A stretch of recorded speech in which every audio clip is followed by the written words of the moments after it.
It's such a good life to learn. It's such a good life to Scooby-Doo, Scooby-Doo, Scooby-Doo. So, hello YouTube, Sandre here. This is going to be another video where I am not going to put too much fucking effort into editing. I'm just going to debunk this video that I'm watching spontaneously as I'm watching it. As I explained in my last video, the reason I'm doing this is because both Computing Forever and Sargon obviously don't put a lot of effort into their videos where they keep spouting nonsense regarding climate change and whatnot. So why the fuck should I put too much effort into my videos where I respond to them? I mean, you know, let's be fair here. So yeah, I'm gonna do this in a very lazy and chill manner. I'm just gonna watch the video and stop and just rebuke it as it goes along. And also, let me just say one thing before all the fucking Sargon fanboys are gonna fucking hate on this video. Y'all motherfuckers need to watch the screen right now. Yeah, you see that video. I did it a couple of weeks ago. I actually defended Sargon against, you know, against unvalid criticism against him, because he was hounded in the media as a sexist and a racist, which is simply not true. You know, as dumb as Sargon is, he's not a racist and he's not a sexist. So I actually defended Sargon. Okay? I did so valiantly, mind you. So I don't want to hear any fucking bullshit in the comments like, "Hey, you just don't like Sargon. You're just a trigger liberal. No, well, obviously, no, I'm not. I'm not one of those easily triggered fucking libs, alright?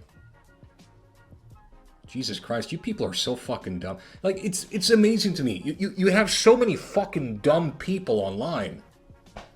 You know, people are so fucking tribalistic. It's like, you criticize my waifu. Therefore you must be the polar opposite. Well, no, I actually agree with Sargon on a lot, okay? I actually used to enjoy a lot of his content. The problem is, well, how shall I put this?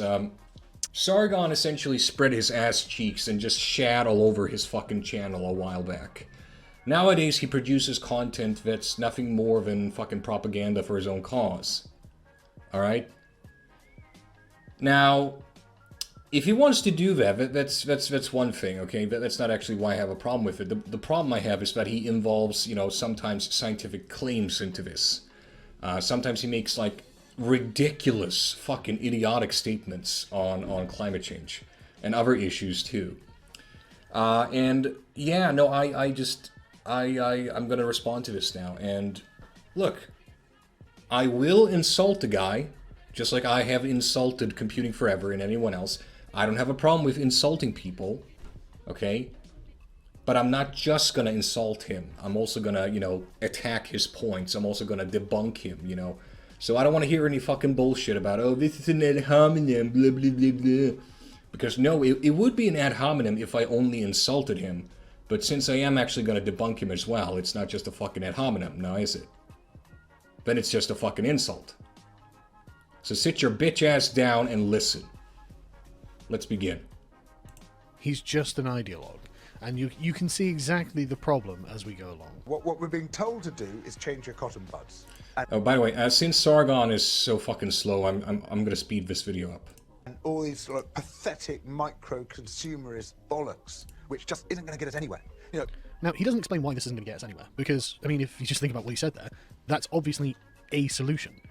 If each individual person starts, oh, I don't know, recycling, not using plastics, you know, eating like a vegetarian food, I suppose, start using renewables, you know, put solar panels on their roofs, there will be mass change. It'll just happen at the individual level, and it'll be because of the personal responsibility of the people involved. They will have made these executive decisions for themselves, and they will be improving the environment around them in their local area. And if everyone does that, then the entire country will be improved.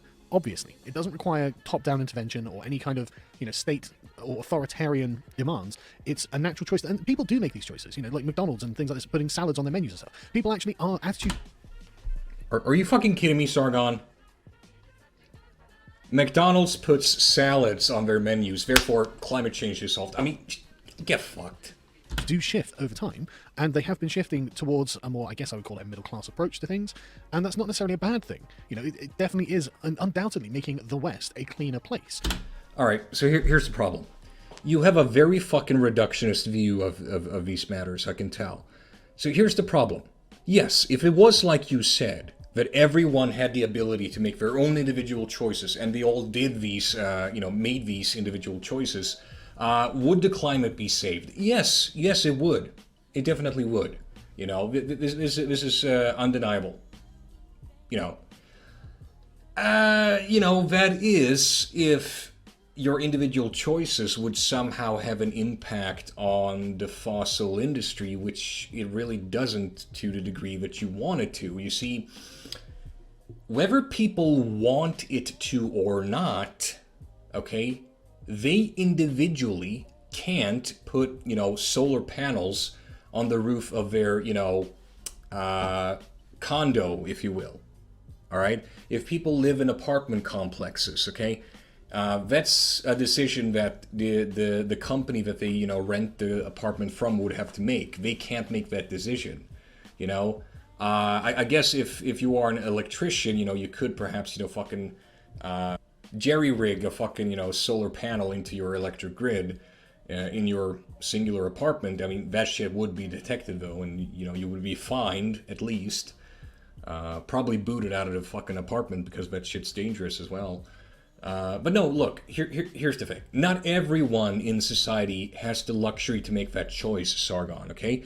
Believe it or not everyone lives in a fucking middle-class bubble. Okay? Now, you yourself, you live a very comfortable life in the upper middle class. I've seen your Patreon, dude. When you used to have one. I've seen your fucking subscribe star. I've seen your fucking monthly income. There's no need for you, okay? You make more than enough to live a very comfortable life, all right? For you, if you want to go green, that's a very simple choice. You can make that choice very easily, For you, it's not a big cost. But you see, most people live paycheck to paycheck. They don't have the economy, nor do they have perhaps the time and energy to think in green terms, in ecological terms. I mean, just think about it. If you have enough of an income, you can take an economic risk, okay, and you can, make one-time purchases that are, very big, but it will pay off in the long run, okay? If you live in the middle class, you can probably afford a one-time consumption of solar panels that are going to last you at least 10 years, let's say. All right? So for you, that choice is very simple. But let's say that you are Larry, who lives in Luton, all right? And he has a pretty fucking normal job in a factory, and he's actually one of the lowest paid because his job doesn't require any higher education. Do you think Larry would be able to afford even a one-time purchase of a solar panel, Carl? Do you think he would be able to do that? No, he wouldn't. Because most likely he lives in a fucking apartment complex as well, which, they wouldn't allow. You would have to, hook yourself into their grid in the building, which makes sense. So, Sargon, most people don't have the ability to make these individual choices, right? All right? Now, just because you want to pass reforms that will make it easier for people as a collective, yes, I just used the fucking C word, collective, boo! For some reason, some fucking people these days find that word spooky, even though you, by definition, since you live in a society, you live in a fucking collective of sorts. Well, but, logic, well, who needs that, right? But anyway, not everyone in society has the ability to make these choices. And not just that, but not every nation in the world has that ability either, which is why you have international agreements, when it comes to climate, accords and whatnot.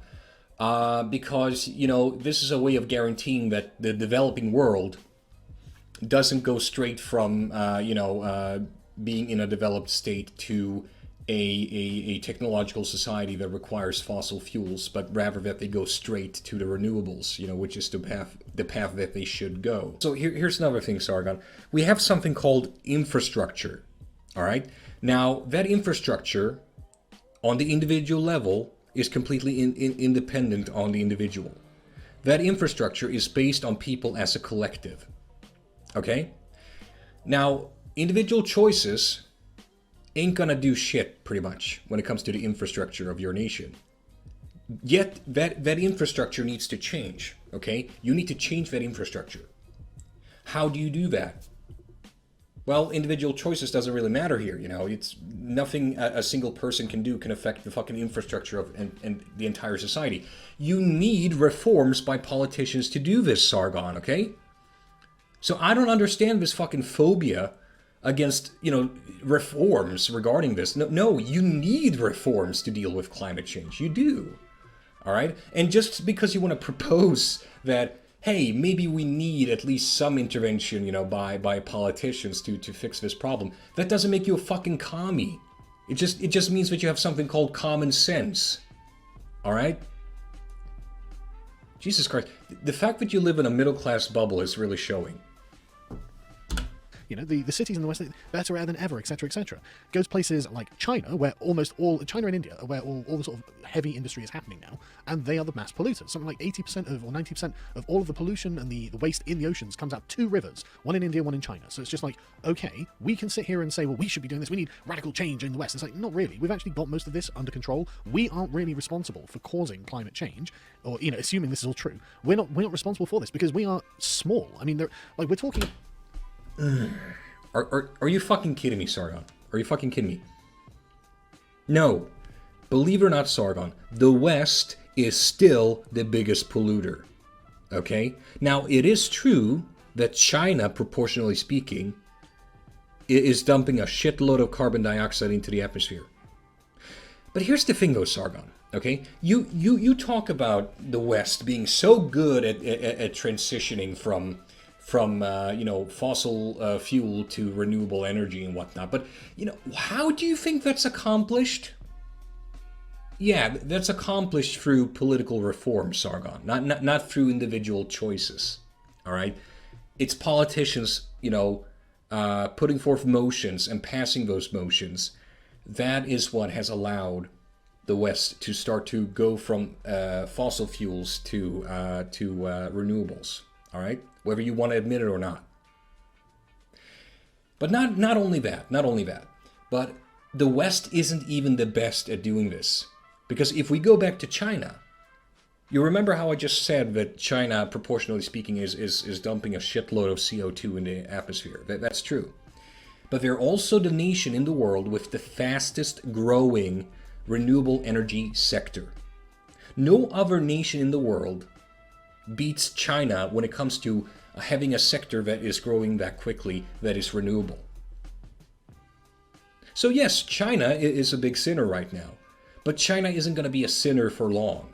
In just a few decades, they might very well get most of their energy from renewable sources, or at least nuclear. All right? Now, you would know this, Sargon, if you did something called research. This isn't hard to find. It's not hard to find at all. About 1 billion people, roughly, in America, Canada, Australia, New Zealand, and Europe. Less than 1 billion people, something like 900 million people, I think, who are already conscious of the effects of themselves and the way that they do, you know, the way the world is run on the environment, and are interested in actually recycling and things like this. Then you have billions of people in Asia who do not give a shit, because frankly, they're poor, they're developing. Because what this really is Maslow's hierarchy of needs. It's all well and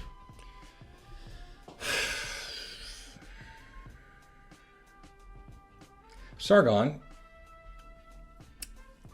if you were here, I would like to ask you to look at this picture that I'm putting up on the screen right now. You see this picture, okay? Now, here's a slum area. People are living here, and they live right next to a fucking dump in the third world. Now, you mean to tell me that these people don't give a shit about pollution? Motherfucker, they live right next to pollution. What the fuck is wrong with you? Like, do you have any fucking idea how condescending it is for you to say that you, a fucking Westerner, not just that, but living a fucking insular, upper middle class fucking twat life, okay? You stand there on your fucking pedestal and you dare to accuse people living in the third world oh, those people don't give a shit about pollution, you know, it's just Maslow's needs of... No, are you fucking crazy? Look at this. You mean to tell me that if you lived next to this shit, you would not care? Get the fuck out of here. Of course these people care about pollution. They're poor, though, Sargon, okay? They are poor. P-O-O-R. Poor. Unlike you, they can't afford to think ecologically. They're trying to fucking survive. Yeah, I don't know if you noticed, but there is a very big correlation between people's economy and their ability to be, you know, ecologically friendly. I don't know if you've noticed, but goods that is ecologically friendly, okay, eco-friendly, tends to be a bit more expensive than goods that aren't. Now, the reasons for this are many and varied, but the point is, generally speaking, this is true, okay?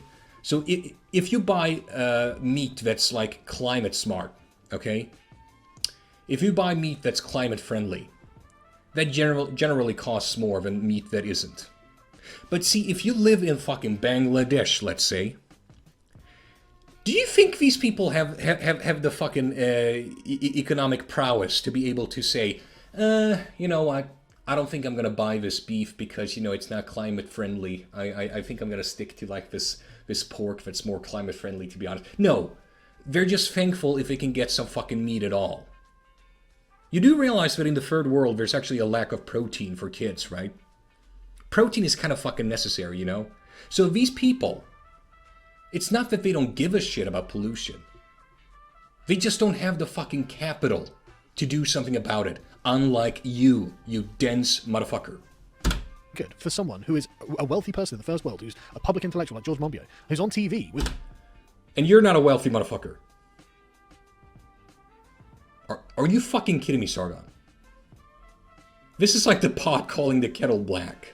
You know, a millionaire comedian, multi-millionaire comedian, sitting there saying, oh, well, we sniffing their farts, saying, oh, we know better, we know this, we know that. But again, the pot calling the kettle black. Go and try and persuade someone in like Indonesia or something that their factory job that's providing them with wealth that they had not had and their forefathers had not had, providing them sort of like the wealth and the security of the family and the quality of life that they previously were not able to access. Go and persuade them to give all that up. You know, because we're doing it. We are giving up the parts of Western like societies and industry that are ruining the planet. We have high regulations. We are very strict about these things by comparison to the rest of the world, which is unbelievably lax. But you can't persuade them to do it because they will say, no, my material needs are too great. And it's a really tough thing to try and persuade them otherwise, because honestly, they are too great. These people are on their path up to first worldism. And what George is saying here is, well, I'm sorry, we're going to have to cancel this because I don't like it, because I'm the one who thinks that I have... Sargon, this is a false dichotomy fallacy, okay? What you're setting up right now is a false dichotomy. You're essentially saying that, oh, we have to choose between material goods and pollution. No, we don't have to make that choice. We really don't. We as a society, that is. Now, on the individual level, you just hit the fucking head on the nail here. Okay? You just hit the fucking nail on its head. Because, yeah, you know, fucking Rajiv, you know, in fucking Bangladesh, again, he has his factory job. It pays diddly squat, but, you know, it's his only job. And it's polluting the fucking environment. Now, he obviously must care about the environment because he lives in filth, alright? But he's dependent on his job. Exactly. Well done. Well done. You're actually describing reality for once. But see, here's the thing though, Sargon. There is no reason to think that that job would have to be polluting. No reason whatsoever. If his society were to get involved and enact, you know, these regulations that would prevent too much pollution, then his environment would benefit from that. Just like what happened in the West, Sargon. Now, I don't know, Sargon, are you starting to notice a pattern here? You know, people as a collective making changes, you know, it's kind of a theme here so far. I don't know if you've noticed, but yeah, just like we in the West have such clean air as we do, thanks to regulations that were pushed by politicians, he could also have clean air. He could also have clean water. He could also avoid living next to a fucking landfill. If his nation had regulations, if he and his society as a collective were to say no more of this shit. We don't want more pollution. It's possible, Sargon, but it's a group effort. And his personal choices, Rajiv's personal choices, mean diddly squat in Bangladesh. All right? Once again, I can tell that the way you argue about these things, it's from a fucking privileged bubble. It is. Oh yeah, I just used the fucking P word, everybody. I'm sorry, privilege, all right? But this is the thing. Just because a group of people overuse a word doesn't mean that that word can never be used, all right? Now, I know the word privileged is fucking abused as crazy by SJWs, which I fucking hate. But let's be honest. Privilege is a real thing. Some people are genuinely privileged. And this fucking condescending fuck, Sargon, is one of those people. The best solution. There are one or two things you can do as a consumer which do make change. Switch to a plant-based diet. That's one big change, because animal farming has this massive environmental impact. See, well, there are one or two small things you do. No bollocks, there are loads of things you can do. Any individual can take any of these actions all by themselves. And I mean, like, these industries exist because people aren't cognizant of the problem. But when they become that, then these industries die because people are concerned. Like, diesel is a great example. It's well. Sargon, are you aware of all the scandals where, you know, people thought that they were buying products that were supposed to be climate friendly, and it turned out that they weren't actually climate friendly? Now that's those examples are examples of what you're saying. People trying to do changes in society on their own, on the individual level. I'm not saying that individuals can't have an impact. Of course they fucking can. But these examples prove that you are fundamentally wrong in asserting that that's always the case. Obviously that's not always the case. There's plenty of cases where that doesn't work, where you need, you know, a higher authority, you need politicians to get involved. Know that diesel's full of particulates, it's bad for human health, and so what's going on? Oh, well, the diesel industry is dying, isn't it? What's taking off now? Oh, electric cars. So don't give me this horseshit that, like... Oh, you mean like in many Western nations where electric cars are actually promoted by the governments through economic incentives? You mean like that, Sargon? That's very interesting. You mean like in many Western nations where the government is building power stations so people can recharge their electric cars? You mean like in many Western nations where the government is essentially promoting nuclear power and renewable energy sources primarily, and the free market isn't doing that as much as the government? All right, you mean like that, Sargon? You mean like that? But my. It seems like in many of these cases where, you know, renewables are being promoted, it's the government doing it, you know, which is a collective entity, which, you know, doesn't have anything to do with individual action. I mean, that's odd, isn't it? That's very odd. Oh, these things won't really have a difference. Or even these small things you can do won't really have a difference. Actually, Bollocks. everything we have to do is change the system. We have to overthrow this system. Oh, well, that sounds like you're a revolutionary communist, George, which is a real coincidence, because you are a revolutionary communist, hence you writing for The Guardian. Actually, I've done some research into this guy, Monbiot. I don't really agree with him, to be honest, so let me just make this clear. I don't really like this guy, Monbiot. I think he's kind of a fucking naive twat, to be honest. But he's not a communist. Not at all. Not at all. It doesn't seem like he's a communist at all. He seems more like a champagne socialist, to be honest. But and I would also agree that you know, talking about this as though you want to overthrow the system and whatnot, that is a bit fucking cringy, you know, to be honest. Because here you have a fucking upper middle class twat who, or probably even upper class twat, to be honest, who talks about overthrowing the system when he belongs to, you know, the fucking bourgeoisie. Yeah, no, it is ironic. Like, what a surprise. Oh, we need to overthrow the system. Why do you sound just like Marx? That's literally word for word. Oh my god. You know, Godwin's law is when you invoke Hitler whenever someone says anything that could in any way, you know, be contorted into something that Hitler had said. Now, you have the exact same phenomena happening all over the web right now, only the other way around. When people say anything that's in any way similar to Marx, well, you know, we have to be a Marxist, apparently. No. Get the fuck out of here, Sargon, okay? To assume that he's a fucking Marxist because of his is no. You have no mandate to do that, okay? There's no reason to say that he's a fucking Marxist. From the Communist Manifesto, but you know, sorry, George, sorry, this isn't about you being a fucking ideologue or anything. Carry on. Again, the pot calling the kettle black. Eating the planet with perpetual growth.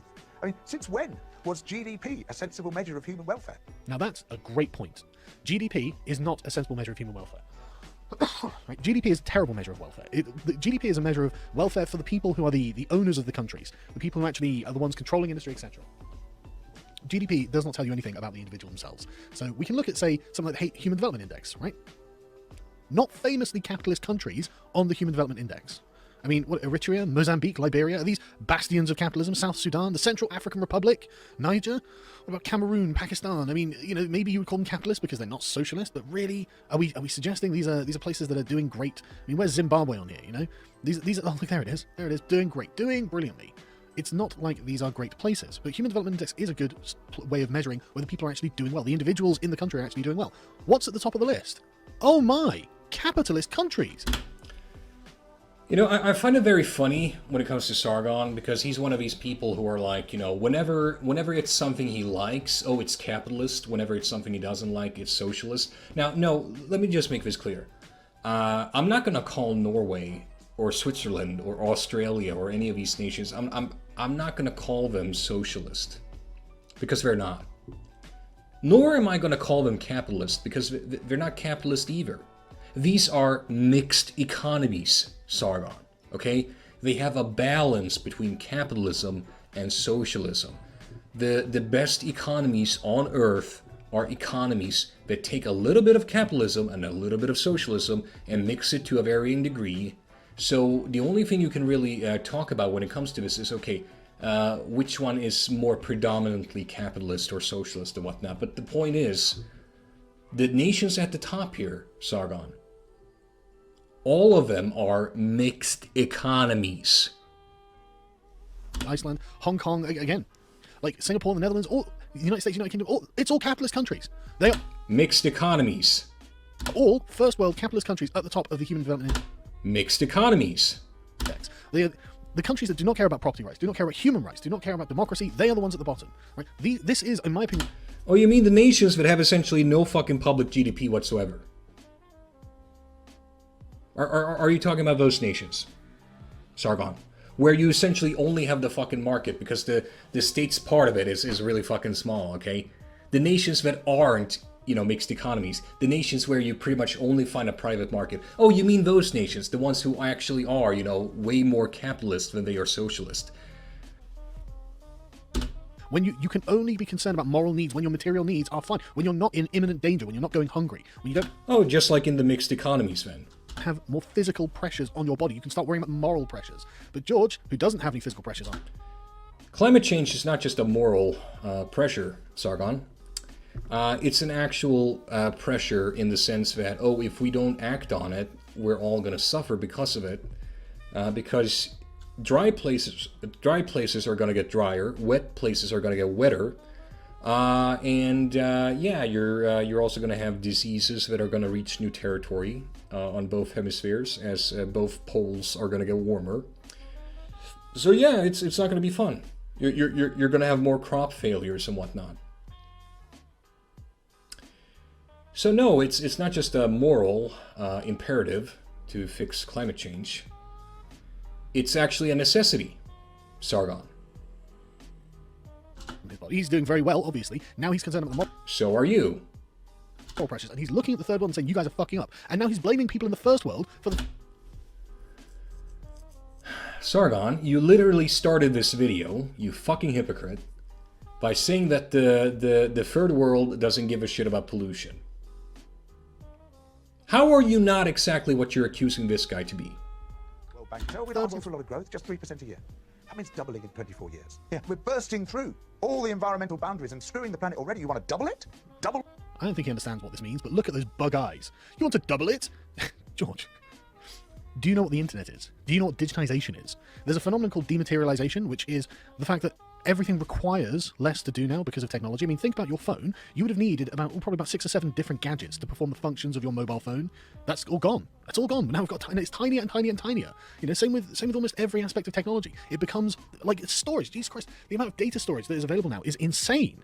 And the internet is providing effectively a limitless frontier in which we can grow, because it's all digital, virtual things that don't need material components, at least, beyond hard drives. But even then, much, much smaller cost to the planet for much, much greater payoff. And you're acting like what we're suggesting is literally strip mining the entire fucking country, building huge goddamn factories and plants and whatnot all over the country, destroying all the wildlife. No, George, it's the fucking opposite. It's all virtual now. Growth is virtual. It's all done. Well, okay, folks, you heard it. The factory that refines the rare metals is virtual. It exists on a disk, apparently. All the factories that produce the new electric cars, it's virtual, apparently. It's not an actual factory, you know. The factory that makes the fucking smartphones is apparently not real. Sargon, shut the fuck up. Just shut the fuck up already. Like, like, how... When you just said what you just said, like, did you think about any of this? Now, let me just say this. It is true, okay? It is true that more and more things become digital. All right. So as time moves on, things become more and more digital. That's true. But digitalization is not actually replacing physical goods, if you will. I mean, it is to some degree, because like you said, some gadgets are superfluous now thanks to the smartphones. But everyone is going to have a smartphone instead, you dumb fuck. Not only that, but people go through their smartphones way faster than they actually need to. Okay? I don't know, but it's a big percentage of the population who buys a new smartphone every fucking year, even though they don't need to. Where do you think those smartphones come from, Sargon? Oh, they're just virtual, are they? That's odd, because, you know, I could distinctly remember that my smartphone is an actual physical object that needs to be, you know, actually put together somewhere. But no, apparently you know best. Apparently, you know, you don't actually need any physical gadgets anymore because it's all digital. I mean, it's not like you need a physical gadget called a computer to, you know, interact with the internet or anything. No, because it's all digital. It's all digital, you know. No, Sargon. The components of the machinery that is required for the digital world is still required. All right? You still need the fucking hardware. And that doesn't come cheap, mind you. You need rare earth metals. You need noble metals and whatnot for these components. That shit needs to be extracted, treated, and put together somewhere.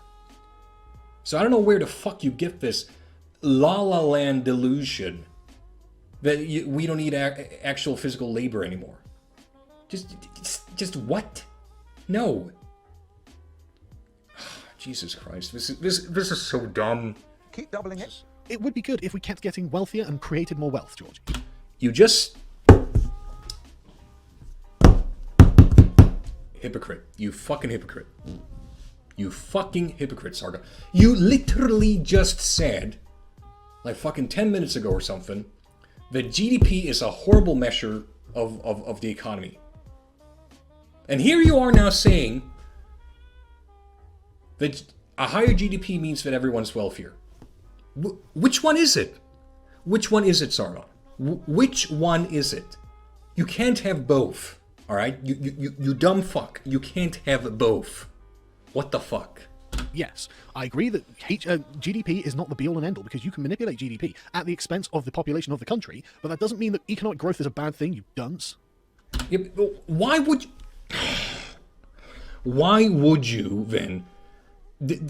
God, it's... Fuck. It's... See, this is why I don't watch Sargon's videos anymore, because, like, you can't even go fucking 5 minutes without him contradicting himself. It's madness. We've got to find a... Yes, your straw man of what is happening is madness. You can't... Oh, he's the one with the straw man. That's funny. That's very funny, Sargon. Have you tried stand-up? better way of measuring human welfare than perpetual growth. We've got it. It's HDI. Fuck. Okay, carry on, George. We've got to start ramping down all fossil fuel production and leave fossil fuels in the ground. Hey, I think it's actually a great idea. I would love to get off fossil fuels too. But the problem is, for some reason, the radical left, while they're all for getting off fossil fuels, have some sort of weird hang-up on nuclear power. Because, like, there've been like 3 disasters in 100 years or something in places like Russia. There are nuclear power plants operating all over the West, and there are no problems because the technology has obviously been dramatically. Sargon, what the fuck? There's actually been way more nuclear mishaps in the developed Western world, okay, including Japan, which isn't really part of the Western world, but still, it's a developed nation. So no, you've had one major disaster in the old Soviet bloc in 1986, that's true, but you've had several more in the West, Sargon, all right? Again, a simple, a simple Google search will show this to you. All right? So either you don't know how to do basic fucking research or you're lying. It's one of those two. It's one of those two. Improved since like the 70s. By the way, I just want to make this clear. I'm not defending the fucking Soviet bloc, by the way, because Chernobyl was a huge fucking disaster, and I mean the people in charge in the Soviet bloc, they really should have realized that it was going to end in disaster. It was pretty much written on the wall, but you know what? So was pretty much 3 Mile Island. So was pretty much Fukushima. All right. So let's not pretend like this is something that only happened in the underdeveloped world. No, nuclear disasters can happen anywhere, even in the technologically superior parts of the world. Okay. Let's just be fucking honest about this. And also, look, I'm not a fan of nuclear power by any means, but I do realize, unlike some people who claim to be for the environment, that we need nuclear power. We do. So for at least another 30 years, we're going to need nuclear power. It's that simple. We need it. We can't get off it yet. I do think we should get off it eventually, though, because we can actually get all our needs met from solar, wind, wave energy, and whatnot. You can actually get enough energy out of this to sustain all of our infrastructure. That is actually possible. So, yeah, you don't actually need nuclear in the long run, but right now we do. We are dependent on nuclear.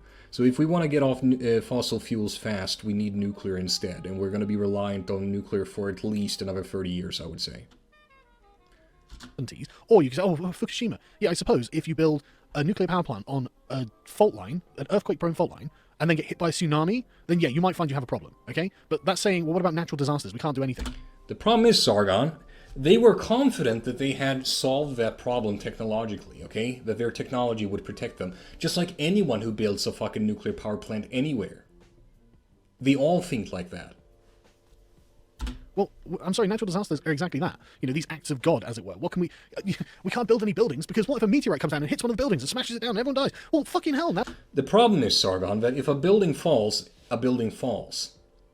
If you have a nuclear meltdown, you have an area to clean up that's way fucking bigger than even the biggest oil spill in history. Okay? ExxonMobil, which was a huge disaster, a huge oil leak. ExxonMobil dwarfs in comparison to Fukushima, okay? And the cleanup cost isn't even close. Like the cleanup cost of Fukushima, Chernobyl, and all of these other places. It's huge, Sargon, okay? It's huge. Like, do you realize just how much it costs and how much of an area there is to clean up after a fucking nuclear meltdown? Not only that, if you have an oil spill, that's not directly dangerous for human life, okay? If you have an oil spill and it leaks into the groundwater and whatnot, okay, people just don't drink the water. And as long as they stay away from the crude oil, they're going to be fine. The wildlife is still going to get fucked up, though, of course, but at least human life isn't directly in danger from an oil spill, let's say. But if you have a nuclear meltdown, that shit gets into the atmosphere. And the problem with radioactivity, Sargon, is even if you keep your distance, you can still be hit. An oil slick is not going to hurt you unless you actually physically interact with it. But particles of radioactive metals in your air that you breathe in and whatnot, that shit's going to fuck you up. Okay? That shit's going to definitely fuck you up. And that's what you have after the fallout from a nuclear meltdown. So none of this fucking bullshit where you try to equate any other fucking natural disaster to a nuclear meltdown. They cannot be compared. Do you understand? A nuclear meltdown is a very serious thing. Now we've got to live in caves. You know, it's a ridiculous standard that the left has for nuclear power. Nuclear power is definitely the fucking future. Bring on the nuclear power and electric cars. I'm totally down for it, George. No. Anyone who says that nuclear fission is the future of energy is fucking lying. I don't know what to tell you. It's not, okay? It's really not. Now, before anyone writes a fucking comment that I don't know what the fuck I'm talking about, look, okay? I am a chemistry student. I've read nuclear chemistry. I know what nuclear fission is, as well as fusion. Alright? I've actually studied this shit. I know the science behind it. I also know that the nuclear waste from nuclear fission take thousands, tens of thousands, hundreds of thousands of years to become safe. Alright? Now, how the fuck are you going to store that shit? I mean, after just 1,000 years, the information that this is something dangerous that you shouldn't interact with may actually be gone. Alright? So the idea that you can, like, you know, fucking store stuff for that long and keep it safe and keep it from contaminating stuff, no, that's not true. You know, eventually that shit will leak into the environment. It's that simple. Alright? So that's the problem with nuclear waste. How are you going to store it? We have no real way of storing it as it looks, and that's a problem. So no, it's not the future. Totally down for it. And at the same time, and this is a nice bit of it, it turns out that through massive rewilding, ecological restoration, you can draw down a load of the carbon dioxide we've already produced. Carbon dioxide is not a pollutant. I mean, I'm not a big guy who knows a lot about the environment, but isn't carbon dioxide good for plants? Doesn't that encourage plant growth?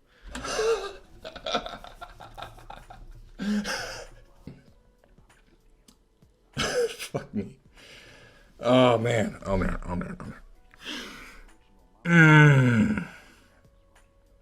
Sargon.